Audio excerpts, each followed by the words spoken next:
Found out I'm making less than people hired a year later than me. What do I do? Despite working my ass off doing 3 additional jobs overtime, earning over 70 in-house certifications, I was given the same 3% raise as everyone else who does drastically less work than I do. All of this over the course of the last year. So we have a person who believes that they are doing a lot more work than everybody, which, honestly is really common. We all think we're doing much more work. None of us want to believe that we're lazy. None of us want to believe that someone else is actually doing a good job. But we'll just go with this for a moment. All right, and as we keep reading, we see, after the reviews ended, one of my newer coworkers said, "Hell yeah, 2575, let's go, baby." This struck me dumbfounded. This coworker started a year after me and does not do the extra and additional things I do. Between my seniority, knowledge, skills, and hard work, I make 25.55. Well, okay. I mean, we're talking about a whole 20 cents that the person is complaining about, but this is actually a rather common thing that happens in the workplace.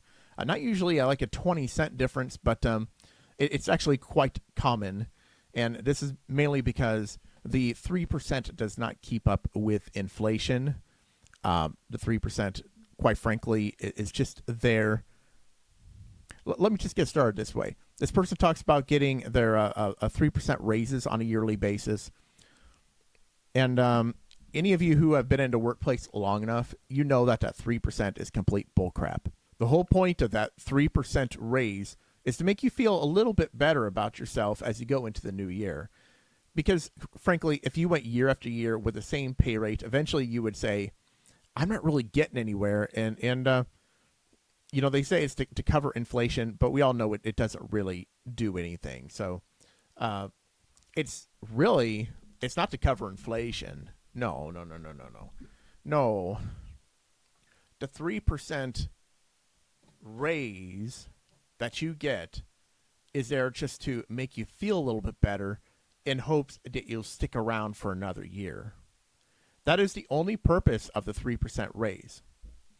And if you get a 2%, or let's say your review doesn't go well and you only get like a 1.5% or something of that nature, they're trying to tell you, we're okay if you leave. The lower they make that percent on a yearly basis, the more okay they are with you leaving. I'll tell you a great story. A friend of mine in IT, year after year, was getting low ratings, was getting poor reviews, and was quite unhappy with his reviews year after year. We had 5 developers, and he was getting the worst reviews of all of us. In turn, the raise he was getting to cover inflation wasn't as much. It was about half as much as what everybody else got.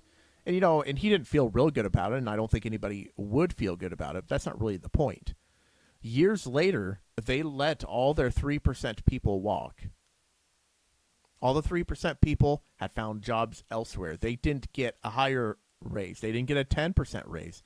They didn't get better raises that they felt fit them, so they found other jobs. They did what any sane, normal person would do. However, the one person who was getting the lowest reviews stuck around. During his last review, he told me, "My review was great, and I got the full 3% raise." And not to get too much on a tangent, but you have to understand, on the employment side, especially when you're talking about a larger corporation, the managers have to decide who the better employees are. And, they can't just all be good employees. You have to have one that is on the bottom. And not necessarily saying that this person was on the bottom, however, but the manager had to assign, okay, if I had to get rid of somebody, if there's somebody who I was less interested in keeping, who would it be? Would it be guy A, B, or C? Well, I'll pick guy C.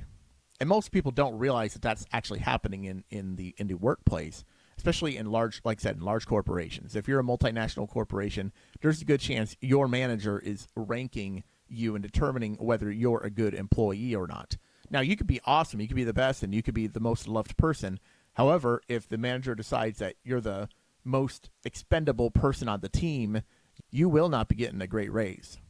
So this Reddit post, it talks a little bit about about a raise, and let's get to the real heart of what the issue is here. It's not so much that that they think that the person making 25.75 is a better employee than the person making 25.55. It has nothing to do with that. The 25.55 guy, the person who's posting this, you are probably a better employee. They most likely value you a lot more than the other guy. However, to get that other person in the door and to get that other person hired, they most likely have had to increase their pay rates over time just to attract candidates. In the meantime, they didn't adjust your pay rate to match that adjustment because they already have you. You're already in the office for $25.55. Why the heck would they want to give you more money to keep you in the office? See, this is the thing. Corporations just need people to do the darn work so the people at the top can continue to make their money. They don't care who does it. They don't care if you're good. They just need the job done. And they'll give you whatever they need to do in order to keep you there. And this is why, if you go into the office and you say, I've been here for a while, and I think instead of $25.55, I should be bumped up to $30 an hour. They'll say, get lost.